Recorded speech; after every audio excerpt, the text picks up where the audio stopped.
Un mandat d'amener a été décerné ce mercredi à l'ancien président Jean-Bertrand Aristide, inculpé dans le cadre d'une enquête pour des cas de corruption et de détournement de fonds.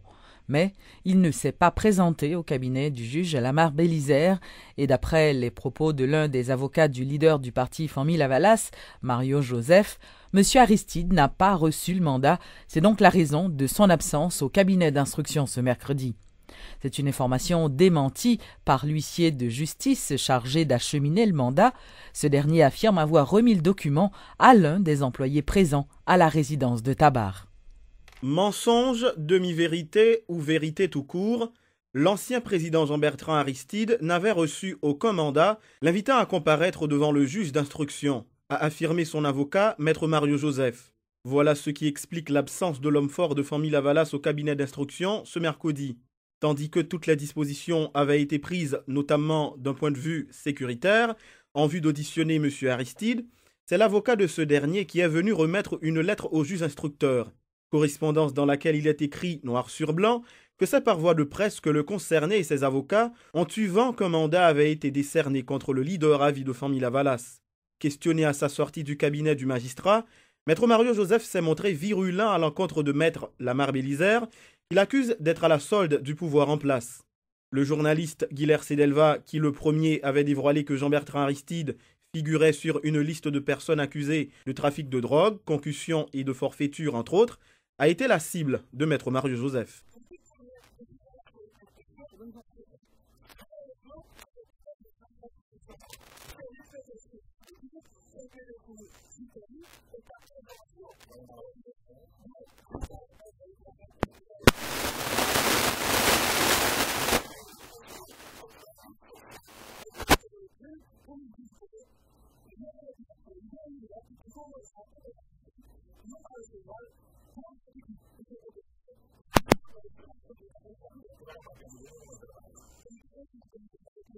Monsieur Aristide a bel et bien reçu le mandat de comparution, a déclaré pour sa part l'huissier de justice Romuald Grandpierre.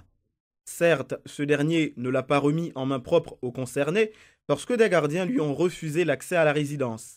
Contraint, Romuald Grandpierre souligne cependant qu'il avait confié le mandat à un employé de l'ancien président Aristide qui entrait au même moment. Son employé qui travaille en dedans, travaille ici, elle a la signature papier, on va pas forcer mon ancien là.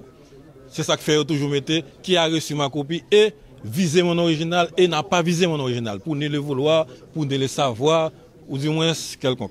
Il est tellement jeune, sénateur de Ramatin t'a une interview sur Caraïbes, il dit que président jeune mandat jeune, il pas choisi venir pour moun pas trop pour prendre la ria. Donc on président Sénat parlé, c'est qu'il bien habillé.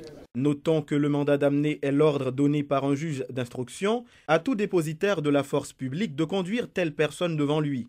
Ce mandat autorise l'emploi de mesures de contrainte. Il concerne les personnes à l'égard desquelles il existe des indices graves ou concordants rendant vraisemblable qu'elles aient participé à la commission d'une infraction. La date du 26 octobre retenue pour le premier tour des élections n'est plus d'actualité, selon le conseiller électoral Néhémie Joseph.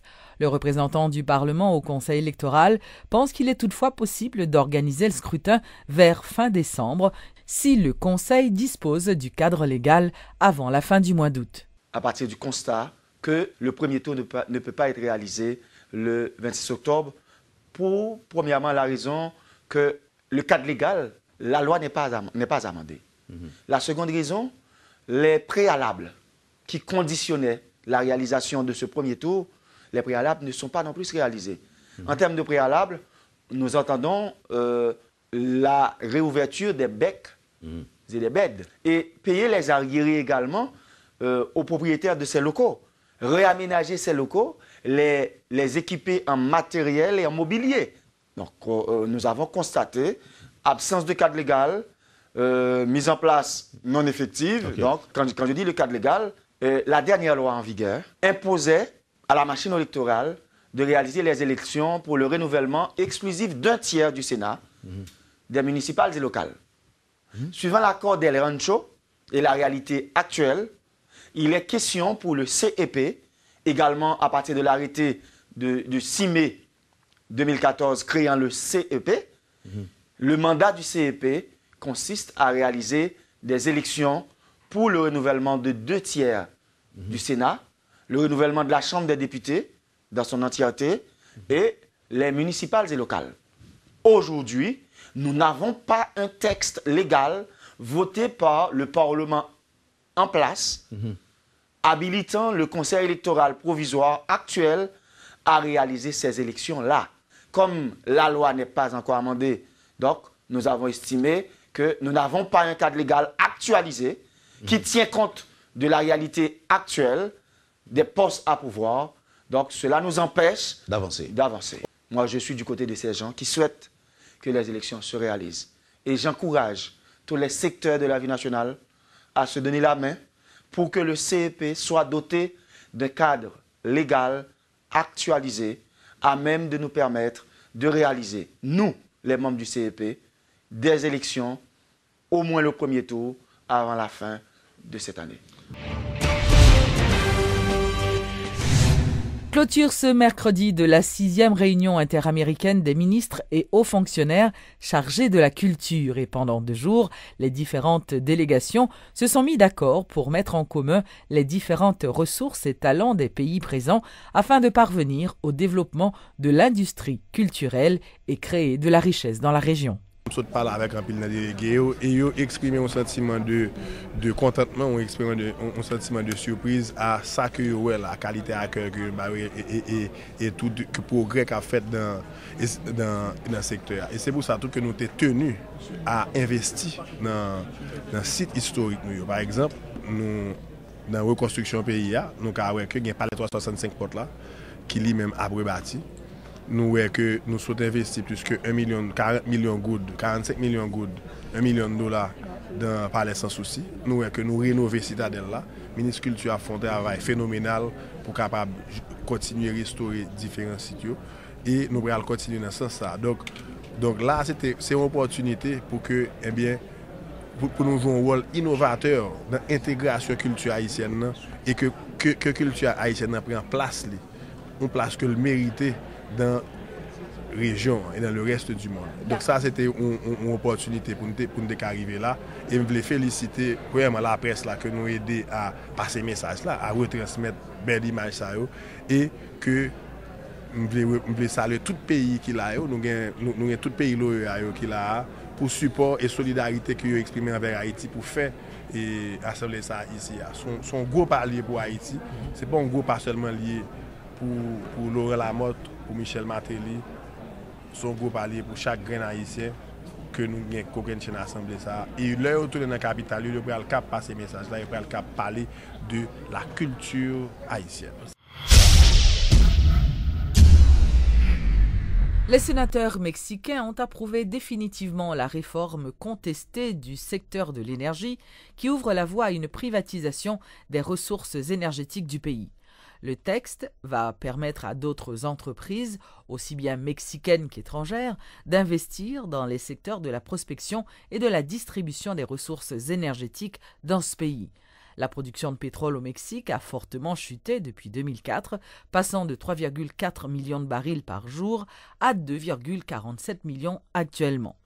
Selon l'ambassadeur accrédité en Haïti, José Luis Alvarado, le pays pourrait bénéficier des retombées positives de cette loi. Significa la posibilidad de trabajar con Haití. Sans sa cause, en fait, c'est possibilité pour l'autre pays, le Mexique, à travailler avec Haïti dans plusieurs domaines. Entre eux, éventuellement, sujet qui vient pour loin avec énergie. Moi, répéter encore une fois encore, accord ça que le Parlement a signé avec Mexique sous coopération scientifique et technique a pas une possibilité de travailler avec Haïti dans le domaine énergie en tout. Et chance que ça a gagné, c'est que la permet de travailler premièrement pour le Mexique, mais également pour les pays amis, pour l'autre pays, notre lot. La Fondation Digicel, depuis sa création, a construit plus d'une centaine d'écoles et dépensé plus de 40 millions de dollars dans la réalisation de différents projets, à savoir la construction d'écoles, la formation des enseignants et le financement des projets communautaires, selon Josepha Gauthier. L'école est construite tout côté dans la République d'Haïti. Ça veut dire que ça qui est bon avec le projet de fondation, c'est que les communautés a venu, les communautés a présenté nos projets et que le projet est vraiment important. Immédiatement, nous-mêmes, nous mettons en route pour nous capables de faire le projet. Nous-mêmes, nous avons plusieurs partenaires. Nous construisons 10 écoles pour vraiment le ministère de l'Éducation nationale. Nous construisons l'école, tant que nous fait dit nous, pour les amis de la santé. Nous construisons l'école pour des spéciales olympiques. Ça veut dire que nous avons toujours des partenaires et nous construisons l'école pour des communautés qui présentent des projets valables, qui montrent que le projet, c'est avancement communautaire que la baille. Et nous-mêmes, nous toujours partie prenante dans le projet. Mais en tout, nous dépensons 40 millions. Depuis fondation, depuis 7 ans que Digicel a marché, nous avons investi 40 millions dans la fondation Digicel là.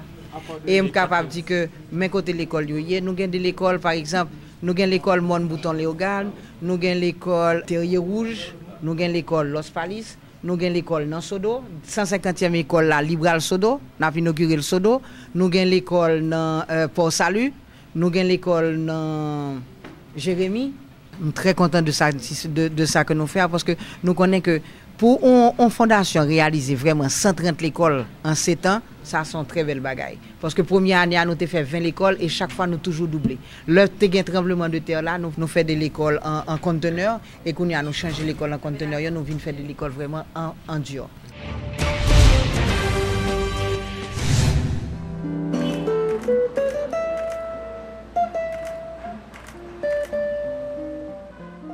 Dans l'actualité culturelle, le célèbre guitariste américain Stanley Jordan est invité par Richard Morse du groupe RAM. Il est donc dans nos murs.